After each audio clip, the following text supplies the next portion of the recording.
Donc, exemple 1b, on veut résoudre une inéquation racine carrée. Ce qui est différent dans ce cas ici, premièrement, on a deux racines carrées, puis on a une inégalité stricte, donc c'est-à-dire qu'on a simplement plus petit et non plus petit ou égal ou plus grand égal.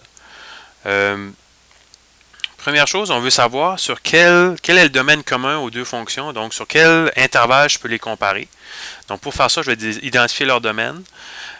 Pour la première racine carrée, on veut toujours avoir ce qui est à l'intérieur positif ou nul, donc c'est-à-dire plus grand ou égal à 0. Donc dans ce cas ici, on trouve que u doit être plus grand ou égal à moins 1 tiers. Et pour la seconde, on veut que u-1 soit plus grand ou égal à 0, donc u soit plus grand ou égal à 1. Donc on a déjà ces deux valeurs-là qu'on devra inclure à la troisième étape pour notre droite numérique. Deuxième étape, on veut savoir à quel endroit les courbes se croisent. Donc, pour faire ça, on va aller résoudre l'équation.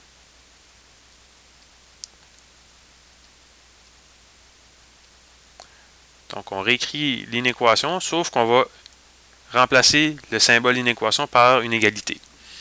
Donc, ça, c'est des stratégies qu'on a vues au bloc précédent. Donc, là, pour résoudre une équation qui contient deux racines carrées, une bonne stratégie, c'est d'isoler une des deux racines carrées pour ensuite mettre chacun des membres au carré. Donc, on met ce qui est à gauche au carré, ce qui est à droite au carré. Donc, à gauche, ça nous donne simplement 3u plus 1. À droite, on a un produit de binôme, donc ça nous fait 2 fois 2, 4. Ensuite, 2 fois la racine, on aura ce terme-là 2 fois, donc 4 fois la racine carrée de u-1.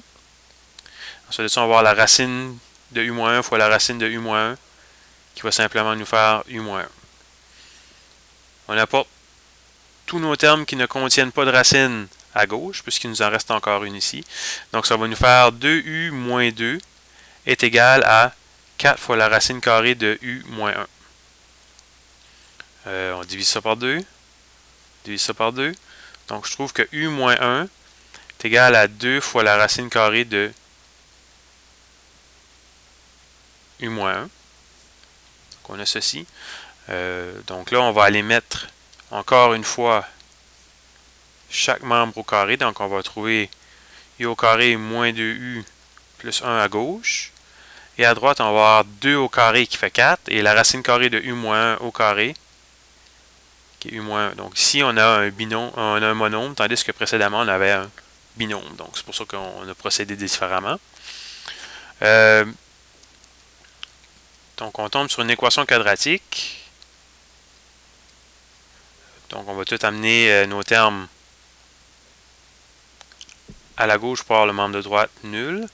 Donc u au carré moins 6u plus 5 est égal à 0.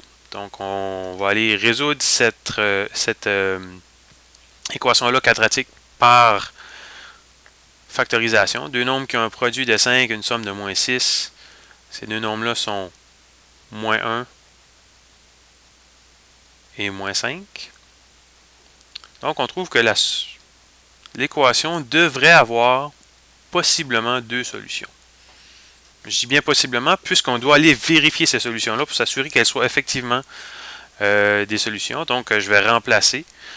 Donc, on avait 3 fois u plus 1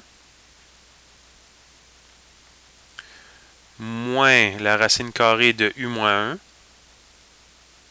On se demandait est-ce que c'était égal à 2. Donc, est-ce que la racine carrée de 4 moins la racine carrée de 0 donne 2? Dans ce cas-là, oui, effectivement. Donc, on va conserver le u égale à 1. Le u égale à 5, est-ce que 3 fois 5 plus 1 moins la racine carrée de 5 moins 1, est-ce que c'est égal à 2? Racine carrée de 16 qui fait 4 moins la racine carrée de 4 qui fait 2, est-ce que ça donne 2? Oui, donc on va conserver cette réponse-là aussi.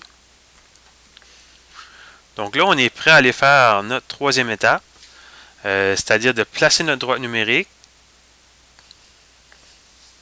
et d'aller vérifier, tout d'abord, placer nos solutions de l'équation qui ont été vérifiées.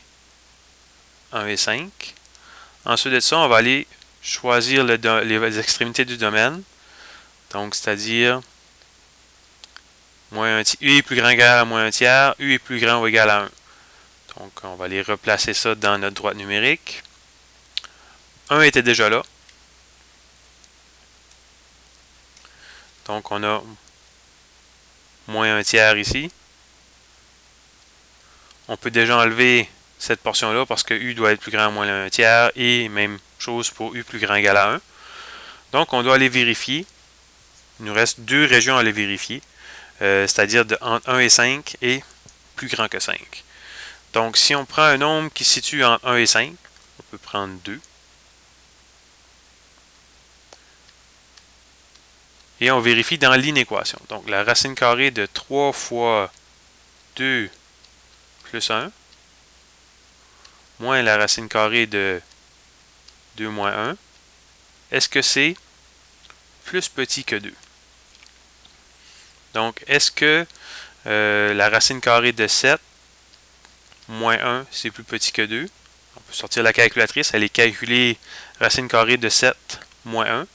Ça nous donne 1,64, qui est effectivement plus petit que 2. Donc, cette portion-là de mon domaine fait partie de la solution. Maintenant, si je prends un nombre qui est plus grand que 5, je peux prendre 6. 3 fois 6 plus 1 sous une racine carrée, moins la racine carrée de 6 moins 1. Est-ce que c'est plus petit que 2? Donc, on trouve, est-ce que la racine carrée de 17 moins la racine carrée de 5, est-ce que c'est plus petit que 2? Donc, si on sort la calculatrice, la racine carrée de 17, c'est environ 4,36. Racine carrée de 5, 2,23. Est-ce que c'est plus petit que 2? On trouve 2,12 ou 2,13, tout dépendamment de l'arrondissement. Ce n'est pas plus petit que 2, donc ici, on n'a pas de solution. Maintenant, on doit se demander qu'est-ce qui se produit aux extrémités de mon intervalle. 5, c'était la solution de l'équation. Nous, dans notre problème, on cherchait à quel moment c'était plus petit et non égal à 2. Donc ici, je devrais exclure le 5. Le 1, lui, il a une particularité. Il est à la fois là pour le domaine et pour l'équation. Ce qui va l'emporter dans ce cas ici, c'est le fait qu'il est dans l'équation, la solution de l'équation, donc ça donne qu'il est égal. Nous, on ne veut pas avoir égal à 2, on va avoir strictement plus petit que 2. Donc, on va aussi exclure cette borne-là pour finalement avoir de 1 jusqu'à 5 comme notre solution.